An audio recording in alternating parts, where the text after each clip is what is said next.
Hello everyone friends, आप सभी के सामने यूपी ट्रिपल एससी पैट के प्रैक्टिस सेट चल रहे हैं जिसमें हम प्रीवियस ईयर क्वेश्चन डिस्कस करते हैं। आपके आने वाले एग्जाम्स के लिए बहुत ज़्यादा महत्वपूर्ण है।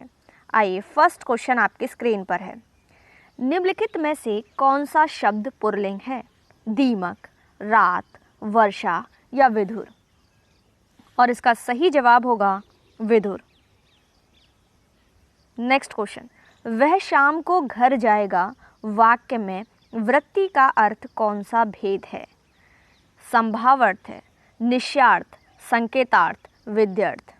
और इसका राइट आंसर होगा निश्चयार्थ। नेक्स्ट क्वेश्चन, वह भोजन बनाता है वाक्य में कौन सा पक्ष है? आवृत्ति मूलक, सात्यपरक, स्थितात्मक, पूर्ण पक्ष? तो फ्रेंड्स, इसका राइट आंसर होगा आवृत्ति मूलक। नेक्स्ट क्वेश्चन, जिस वाक्य में दो या दो से अधिक स्वतंत्र उपवाक्य हों और योजकों द्वारा जुड़े हों वह कहलाता है? उपवाक्य, संयुक्त वाक्य, मिश्रित वाक्य, सरल वाक्य? और इसका राइट आंसर होगा आपका पूछा है क्वेश्चन में जिसमें दो या दो से अधिक स्वतंत्र उपवाक्य हों और योजकों द्वारा जुड़े हों तो कौन सा है? मिश्रित वाक्य। नेक्स्ट क्वेश्चन, तुम बड़े चालाक हो इस वाक्य में कौन सी अशुद्धि है? सर्वनाम संबंधी अशुद्धि, कारक संबंधी अशुद्धि, वाक्य प्रयोग संबंधी अशुद्धि, अव्यय संबंधी अशुद्धि? और इसका राइट आंसर होगा अव्यय संबंधी अशुद्धि। नेक्स्ट क्वेश्चन, बोली का क्षेत्र जब थोड़ा विकसित हो जाता है और उसमें साहित्य की रचना होने पर क्या बन जाती है? ब्रजभाषा, उपभाषा, लिपि या क्षेत्रीय? और इसका राइट आंसर होगा उपभाषा बन जाती है। नेक्स्ट क्वेश्चन, जिन ध्वनियों की गणना न स्वर में की जाती है और न व्यंजन में उसे क्या कहती हैं? आगत, ऊष्म, अंतस्थ या अयोग? तो फ्रेंड्स, इसका राइट आंसर होगा अयोग कहती हैं। नेक्स्ट क्वेश्चन, स्वर तंत्रियों के आधार पर व्यंजनों को कितने वर्गों में बांटा गया है? 1, 2, 3 या 4? तो साथियों, कितने में बांटा गया है? तो ये 2 भागों में बांटा गया है। नेक्स्ट क्वेश्चन, जिह्वा की नोक पर जब ऊपर के दांतों की पंक्ति के सामने वाले दांत के ऊपरी हिस्से के संपर्क में आकर वायु के प्रवाह को अवरुद्ध करती है तो ऐसे उच्चारण स्थान को क्या कहा जाता है? दंत, मूर्धन्य, तालव्य, वस्य? और इसका राइट आंसर होगा वस्य। नेक्स्ट क्वेश्चन, इनमें से कौन सा कार्यालय आदेश के मूल गुण नहीं है? अनौपचारिकता, नाप तोला, निवैक्तिक, बाहर भीतरी बातें? और इसका राइट आंसर होगा बाहर भीतरी बातें। नेक्स्ट क्वेश्चन, आयकर से माफी एवं पूर्ण मुक्ति के लिए किसे प्रार्थना पत्र लिखेंगे? प्रशासन अधिकारी, संपादक अधिकारी, आयकर अधिकारी, संपादन अधिकारी? और इसका राइट आंसर होगा आयकर अधिकारी। नेक्स्ट क्वेश्चन, मुख्य बिजली के बल्बों के आधार ऑर्डर के निस्त्रीकरण की सूचना हेतु किसे पत्र लिखेंगे? संभरक, बल्ब विभाग, उपलब्धता विभाग, अध्यक्ष महोदय? तो ये संभरक को लिखेंगे। नेक्स्ट क्वेश्चन, कार्यालय आदेश किसके लिए निकाले गए आदेशों की सूचना है? मंत्रालय, संबंध विभाग, प्रभाग, अनुभव या सभी विकल्प सही हैं? और इसका राइट आंसर होगा सभी विकल्प सही हैं। नेक्स्ट क्वेश्चन, छोटे संबंधियों को पत्र में संबोधन क्या लिखेंगे? चिरंजीव, पूजनीय, परम पूज्य, हितैषी? और इसका राइट आंसर होगा चिरंजीव। नेक्स्ट क्वेश्चन, गद्यांश दिया गया है, इसे हम पढ़ेंगे, उसके बाद प्रश्नों को हल करेंगे। साहस की जिंदगी सबसे बड़ी जिंदगी होती है। ऐसी जिंदगी की सबसे बड़ी पहचान ये है कि वह बिल्कुल निडर, बिल्कुल बेखौफ होती है। साहसी मनुष्य की पहली पहचान है कि वह इस बात की चिंता नहीं करता कि तमाशा देखने वाले लोग उसके बारे में क्या सोच रहे हैं। दूसरों की परवाह किए बगैर जीने वाला आदमी दुनिया की असली ताकत होता है और मनुष्यता को प्रकाश भी ऐसे ही आदमी से मिलता है। साहसी मनुष्य उन सपनों में भी रस जाता है जिनका कोई व्यवहारिक अर्थ नहीं है। साहसी मनुष्य अपने उधार नहीं लेता, वह अपने विचारों में रमा हुआ अपनी ही किताब पढ़ता है। झुंड में चलना और झुंड में चरना तो भैंस और भेड़ का काम है।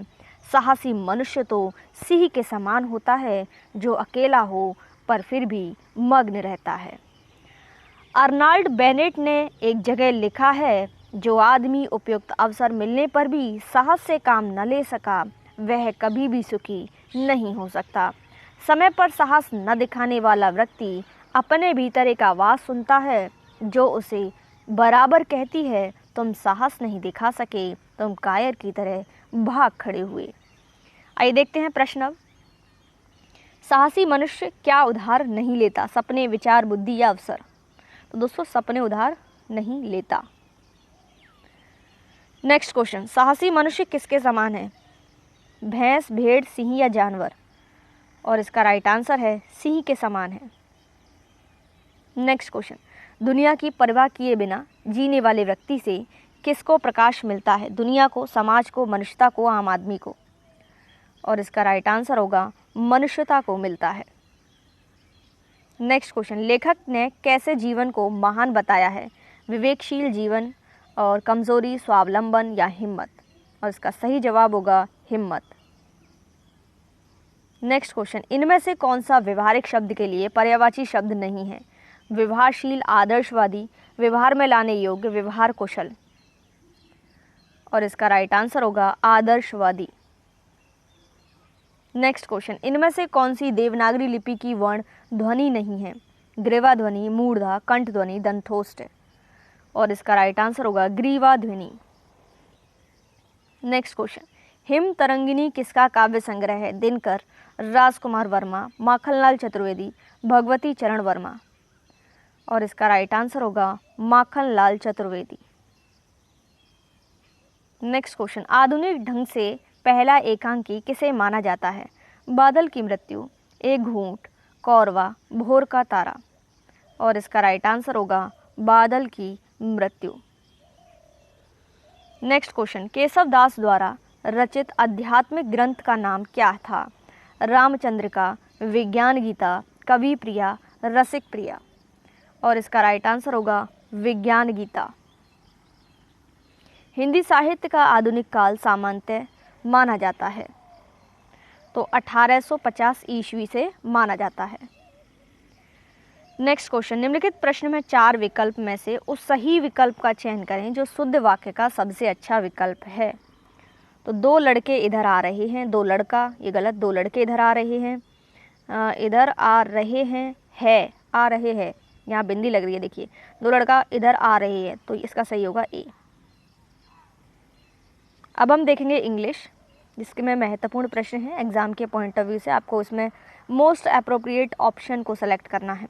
One day I was handed a few volume of new literature unlike anything I had never read before and so dash as to make me utterly forget my hopeless state. Option है repelling, captivating, unrealistic या boring. तो साथियों इसका right answer होगा captivating. यहाँ पे आपको 1 word substitution है। The study of population and its dynamic क्या कहते हैं? Demography, dermatology, democracy, dysgraphia? तो ये कहते हैं हम demography. Next question, select the most appropriate option, fill in the blank. The roof dash the weight of the snow, collapsed under, collapsed to, collapsed for, collapsed with?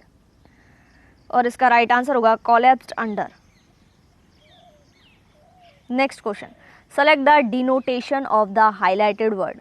The tie compliments the T-shirt, the shirt he is wearing, matches, distress, drains या relegates? और इसका right answer होगा matches. Select the most appropriate option that can substitute the capital letter in the given sentence. If there is no need to substitute it, select no. Substitution required. Manoj was living in the city since 1993. आइए option देख लेते हैं। Is living, will be living, has been living, no substitution. तो साथियों has been living आएगा। Next question, select the incorrectly spelled word. कौन सा spelling गलत है? तो यही गलत है यहाँ पे, बाकी सब सही है। Next question, select the option that will improve the underline part of the given sentence. She bought the fine cloth in store. तो इसका होगा फाइनेस्ट। क्या होगा? Finest. Next question, in the following question a statement has been given with highlighted text. Select the option that can replace the text with correct idiom and phrases.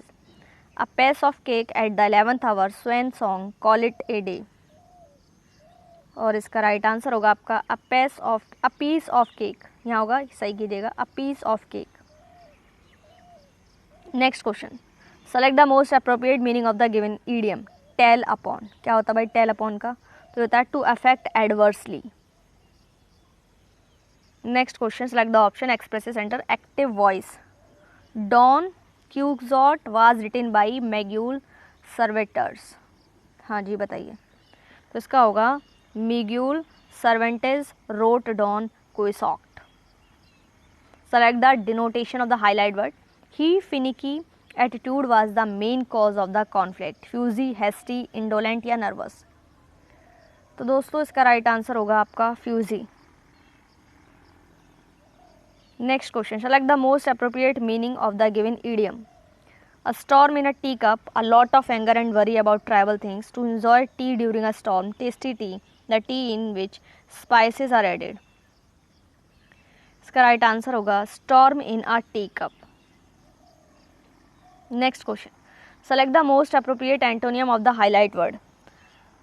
The bestow upon him whatever he wishes. Deny, intensity, gift, classify. इसका right answer होगा deny. Select the most option that expresses given sentence in direct speech. He said it has been raining since last night. तो इसका option देख लेते हैं क्या होगा। तो इसका होगा he said it had been raining since the last night before. ठीक है। Next question, the following sentence has been split into 4 sentences. Identify the sentence that contain a grammatical error. He has been excused by a teacher by the time a formal complaint for bullying was made. तो इसमें बताना है क्या error है। इसमें है he has been में। ठीक है। इनकरेक्टली स्पेल्ड वर्ड कौन सा है बताना है। The mother tired and overwrought. ठीक है। Mind could not process the information of the demise of her only son and she sat like a statue even when her tormentors passed several obvious comment. तो इसका देखते हैं, इसका सही answer है the mother's red and overwrought mind could not process. Select the incorrectly spelled word. Altitude, attention, ministry या mimic की। तो इसका राइट आंसर होगा मिमिक की।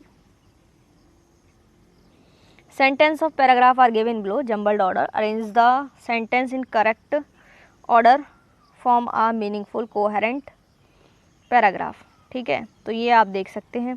पहले हम इसका एक बार ऑर्डर देख लेते हैं। ठीक है। तो इसका चलिए इसको एक एक करके कर ही लेते हैं। देखिए सबसे पहले आएगा olive twist is born in a work house in 1830s England. पहले हम सी को ऐड करेंगे। ठीक है।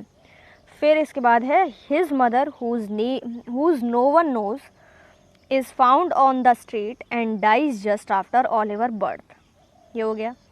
उसके बाद हम फिल करेंगे Oliver spend the first 9 years of his life in a badly run home for young orphans and then is transferred to a workhouse for adult. उसके बाद आपका जो बचा हुआ है B. After the other boys bully Oliver into asking for more gruel at the end of meal, Mr. Bumble offer £5 to anyone who will take the boy away from the workhouse. ठीक है। तो इसका सही answer होगा A.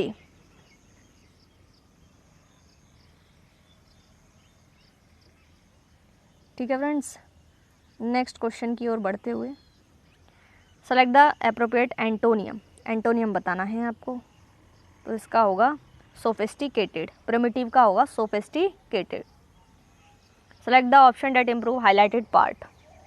I was loom forward to helping you complete project, तो इसको बताना है, इसको करना है आपको। तो कौन सा होगा इसका सही आंसर? इसका होगा लुक फॉरवर्ड टू हेल्पिंग। चलिए अब कॉम्प्रिहेंशन पढ़ेंगे।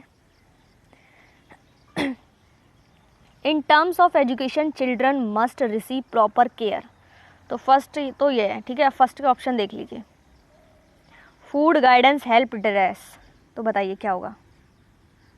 तो इसका होगा गाइडेंस, क्या होगा? गाइडेंस। अब हम सेकंड देख लेते हैं, dash child marriage the best possible future of children, तो बताइए कैन बी डैश। तो सेकंड देख लेते हैं, इसके बाद हम थर्ड देख लेंगे। तो इसका आंसर होगा आउटलाइन, क्या होगा?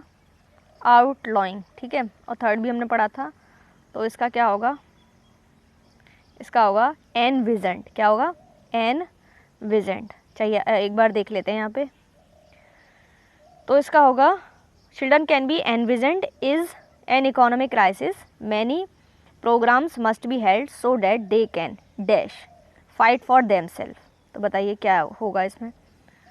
तो चलिए इसमें देख लेते हैं, सेलेक्ट द मोस्ट अप्रोप्रिएट। इसमें होगा आपका लर्न, क्या होगा? लर्न। और इसमें 25 जो लास्ट बचा हुआ है, इलेक्वेंटली, इफेक्टिवली, एब्रप्टली या इफेक्टिवली, तो इसका होगा दोस्तों इफेक्टिवली। तो फ्रेंड्स ये थे आज के इंपॉर्टेंट क्वेश्चंस। उम्मीद करती हूँ वीडियो आपको पसंद आई होगी। वीडियो अच्छी लगे लाइक शेयर करना, चैनल पर नए हैं चैनल को सब्सक्राइब ज़रूर करना। Thanks for watching.